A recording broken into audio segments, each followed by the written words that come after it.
Yo, what's poppin', Logang? Today we're going to be doing another rant. This one comes from KD Pack, who says, watch the amazing digital circus, one 20-minute episode, give your thoughts, and speculate the amount of crossover with anime fans it has. If this is too much to watch up front, I offer you the alternative suggestion of ranting about D's nuts on your chin. Stay frosty, Bagel. Well, if I was ranting about the latter, this would have been over by now because there's nothing to rant about. But I did watch The Amazing Digital Circus because it's 25 minutes. Come on. I listened to, of all the things I've been requested to listen to or watch or consume for this not podcast. I mean, I guess it is kind of a podcast. But of all these rants, this was probably the one that I was most excited for, just because it's something I've been meaning to watch. And sure, this is a good excuse to get it off my plan to watch list. You know, tomorrow I have to, and I'll probably start listening to it today. I have to listen to 2 country albums within the next day and a half. Like, come on, this is definitely easier than that for a rant. I also forgot about the latter half of the rant where he said speculate the amount of crossover with anime fans it has.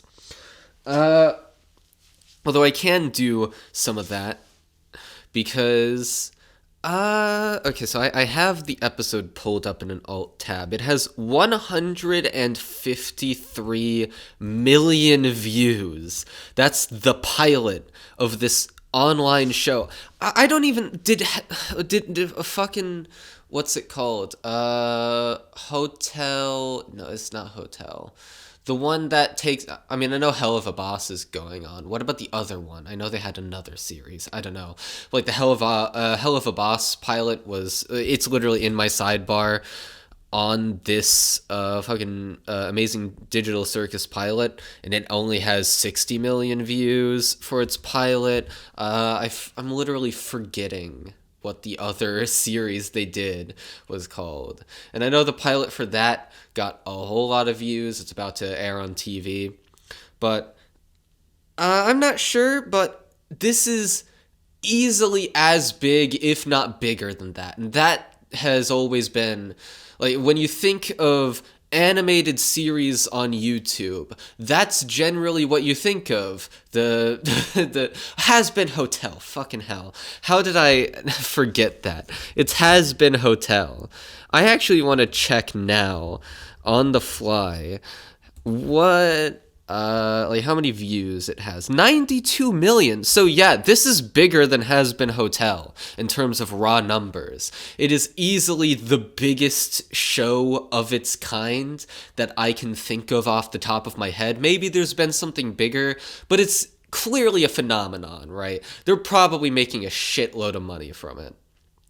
You know, they released it with merch they can sell with the episode, like it plays at the very end, which is definitely genius considering that, well, maybe not genius in the sense that they planned for it to be this successful, but it is successful, so good on them. They're probably making bank right now.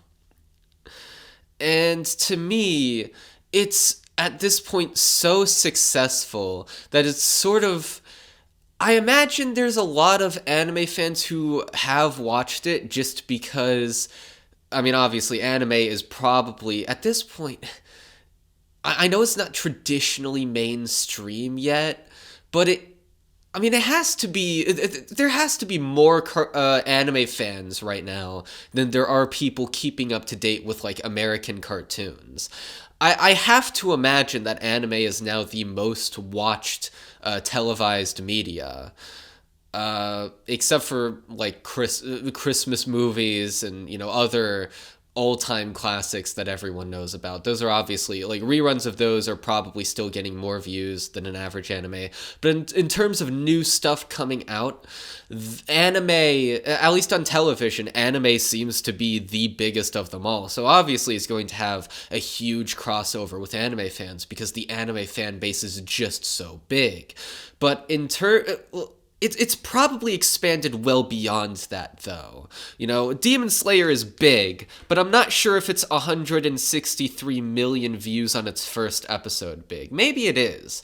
if you take into account all the people who watch it pirated. It may very well be, but this is definitely punching like if it's dubious if Demon Slayer's first episode is beating this out in views, then oh my lord, this is probably punching well outside of anime fans. Because Demon Slayer was already punching well outside of anime fans. That's a mainstream anime. And so for this to be even, like, having similar, if not better, amounts of views, it's definitely far exceeded that. It's gotten the cartoon fans, and it's probably gotten people who don't watch all that much stuff.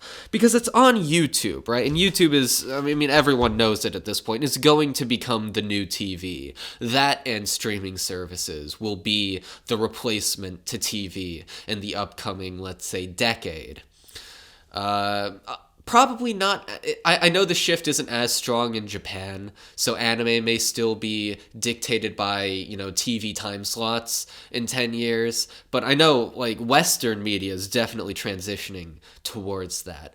And so this is definitely, it's so big that it's reaching people who probably don't consume all that much media aside from the odd Netflix movie or Netflix original, and then just a shit ton of YouTube videos, right? It's reaching people who binge YouTube all day instead of actual, stories with characters in them. Or I guess their stories with characters in them would be like Dream SMP.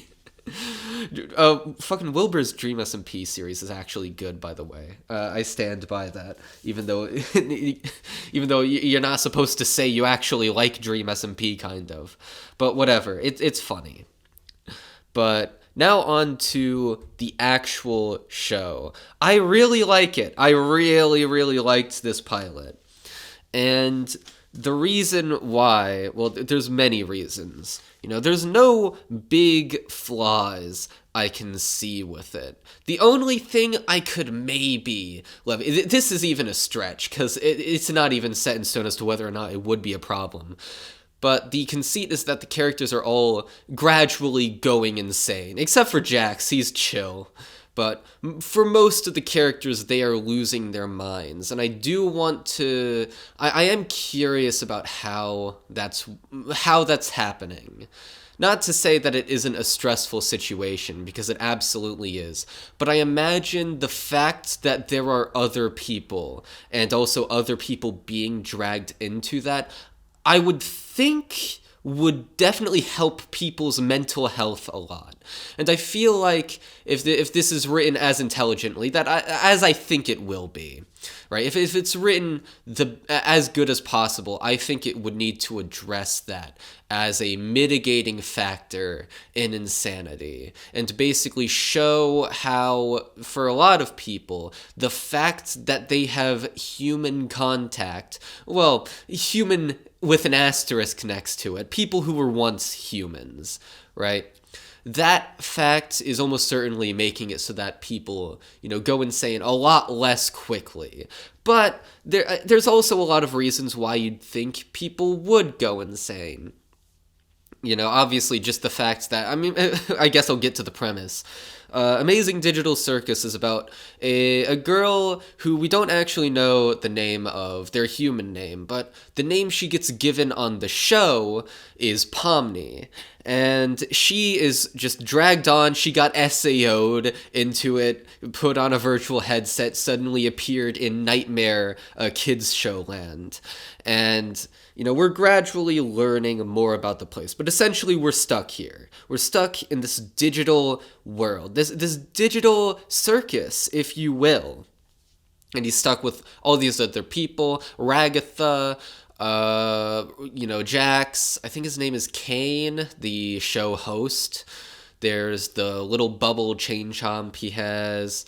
This one girl who gets taken apart by Gloinks. There's this guy who's basically just a king's piece in chess, but with two eyes on it. There's like the drama mask. A lot of weird, wacky characters with weird, wacky designs. And they're basically in this circus doing, and it's kind of ambiguous, but from what the first episode leads on, right? The first episode is definitely light on exposition, and that's an intentional choice because the entire idea is, why are we stuck here? What is the point? But it does give you quite a lot of clues. So we know that we're sort of enacting a children's TV show, but it's a warped version of it, right? People going insane manifests as them turning into like biblically accurate angel-esque monsters with 1,000 eyes and like they're glitchy black sludge that end up getting thrown into a pit by Cain. To stop them from wreaking havoc. And this is a regular occurrence, right? People's insanity physically manifesting happens all the time. There's like 5 other dudes in that pit. I didn't count them all, but, I'm going off of an off-rip guess. And so this is fairly regular. And there's also the gloinks, which are these sort of colored shapes with eyes on them who steal stuff and cause all sorts of havoc. And I get the sense, though it isn't confirmed yet, that Cain, being the all-powerful god that he is, sort of sicked the gloinks on the place itself. Or maybe he does have, like, some level of limited control over them, because another thing about the gloinks is that the gloink queen is this horrifying monster with tons of teeth that looks straight out of Made in Abyss, except for more cartoony. And so, we're still not sure whether or not Cain would be the type of person to create that kind of creature, but I have the sense that maybe he didn't have control over that, because he seems to be trying to enact an actual kids show. And that's another thing about the show, right? So the entire idea of the circus is that you're stuck here perpetually putting on a show, or at least being told to do so. But it's never explicitly confirmed if the show is being shown to anyone, if anyone is able to look into the world. And in fact, there's evidence to the contrary. The show starts off with Cain introducing all the characters. Then Pomni shows up out of nowhere, and she derails the whole thing. But instead of, restarting the intro song, everyone's pissed off because she, randomly appeared and, got in the way. But then he, starts showing Pomni around. He immediately switches gears. Then he has this thing where you get all the gloinks, make sure they stop causing mischief. And this is like the plot of what would be the kids show that they are putting on, right? There are these little shapes that cause mischief, right? Literally like 3-year-old, like show for a 3-year-old plot line, right? But it's not being shown, it's not trying to follow the plot line of an episode, right? I mean, they're told to gather them, but it's not structured like that. They're not told to put on a show. They're doing it to introduce Pomni to how things work around here and have her explore.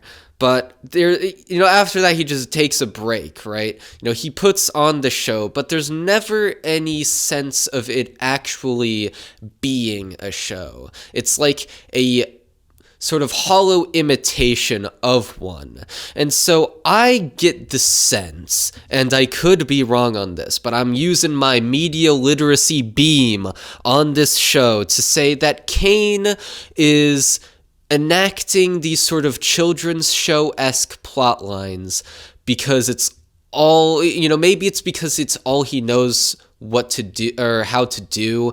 Maybe he, despite being the god of this world, is nonetheless stuck in it and just does this to pass the time. Maybe he was the original creator of the show and wanted it to be a thing televised, but was turned down by execs, and so decided, okay, I'll just put all these headsets out in the world, and that'll transport people to my world. And that'll be awesome.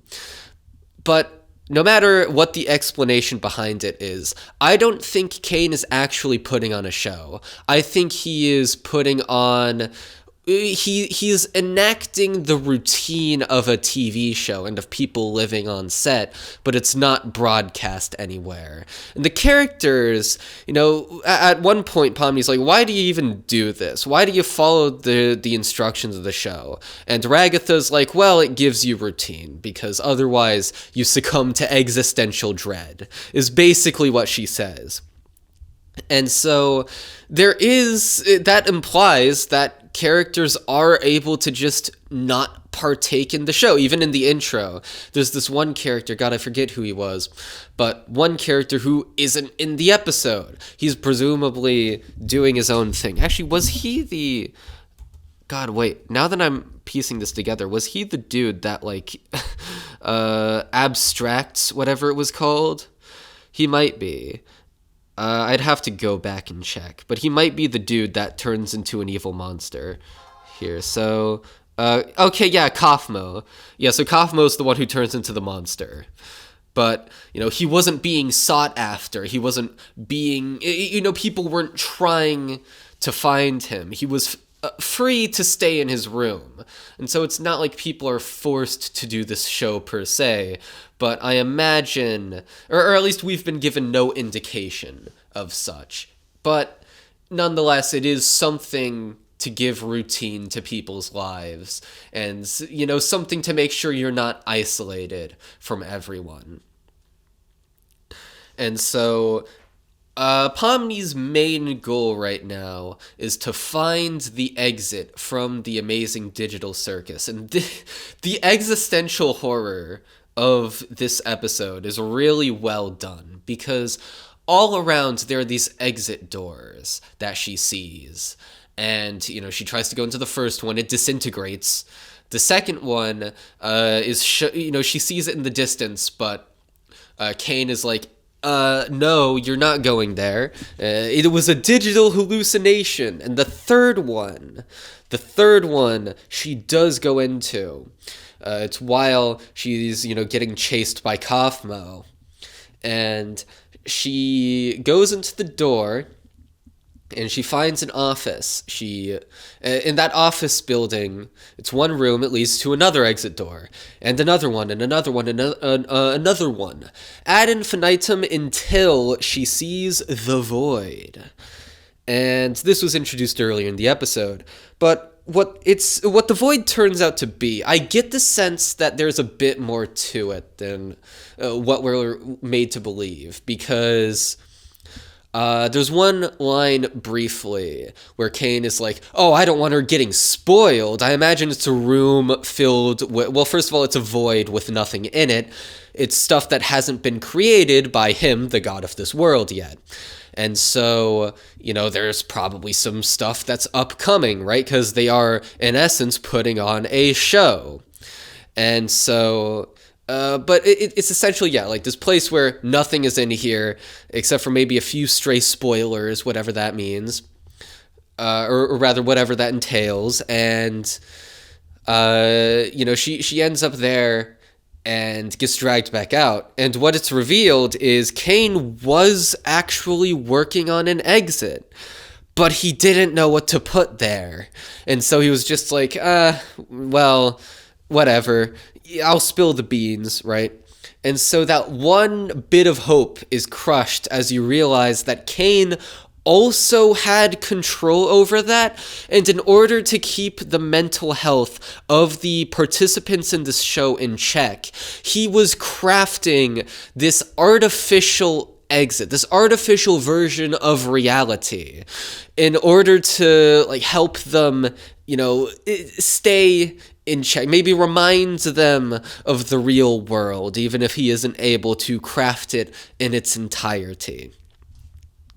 And that is just so horrifying on so many levels. Kane is such an incredibly interesting character. His voice acting is probably my favorite performance of the entire show. He perpetually has this like announcer voice on. It's great. And he's, like I said, the god of this world, and he's the one putting on the show, and we don't know what his deal is. He's almost certain he gives off sinister vibes, for sure. He is not to be trusted. He is the one in control, the one seemingly pulling the strings, although I get the feeling that there's more to it than that. I think there's probably someone even, either someone even bigger than him pulling the strings, or maybe there has to be something unexpected with him, right? There is absolutely something that is not revealed yet that's going to be huge whenever it does get revealed, because he's just such a mysterious character, right? Like, he naturally makes you think about him, but obviously there's not a whole lot to go off of yet, other than what I've already said. Pomni, many comparisons have been made to Kobani, and Kobani is one of my favorite characters in Chainsaw Man, so yep, that works. I like her a lot, definitely my favorite character. Being the protagonist, that's a good thing. And she's basically just perpetually on the verge of having a panic attack. And there's so many little moments of her where you'll see that she's, sort of just barely keeping it together, barely functioning. But then, like, when Ragatha is describing her struggle with existential horror and being like, oh, well, how, I don't know, like, what the point of living is anymore, and so this routine gives my life purpose. Jax turns over to Pomni, and she's just giving this wide-eyed, horrified stare. There's times when the pupils squiggle. Her pupils are little pinwheels. You like spin the wheel, and it lands on a thing. I thought that was a really cute detail, and one of my favorite Kobani moments. My favorite Pomni moment is definitely at the very end of the episode, where she's realized that, oh, escape is a lie, and then they're sat down for dinner, eating like N64 low polygon food, and Pomni is there just staring off into the abyss while all the people around her are like chatting it up, and this amazing song comes in, this apocalyptic feeling song. It's so good. I've already seen it used in memes. Literally, I finished the episode, went onto Twitter, someone I follow retweeted a meme, it used that song. And I was like, whoa, that's like synchronization right there. Synchronization with the universe. Oh god, it is real. Other than that, it's funny, it's very, very lightning fast-paced, almost too dense at times, but I understand why, particularly at the beginning, where I imagine the idea is, okay, people click off of, especially YouTube videos, but even shows very quickly. So get all the introduction out of the way as quickly as possible, and then find ourselves in the plot, learning about the world, basically ASAP, right? It takes about 5 minutes for you, for Kane to tell Pomni, all right, we're going to be collecting gloinks, and, you're going to learn about the world. It takes all of 5 minutes to do that. It's very fast. Other than that, the choice of specifically an office when Pomni takes the exit. I have a feeling that is it's literally like basically confirmed at the very end that it's the office that is running the simulation, or the office that was going to make the show, or something to that nature.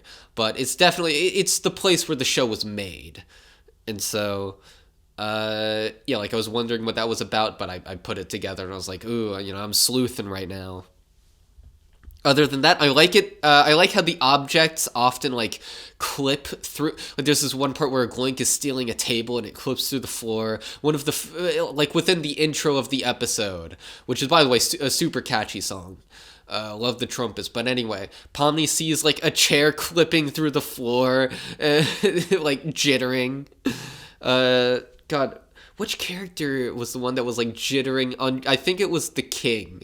Yeah, when Jax is pointing out like, oh, these two are perfectly mentally stable, and he's just jittering uncontrollably, and about to erupt into mania.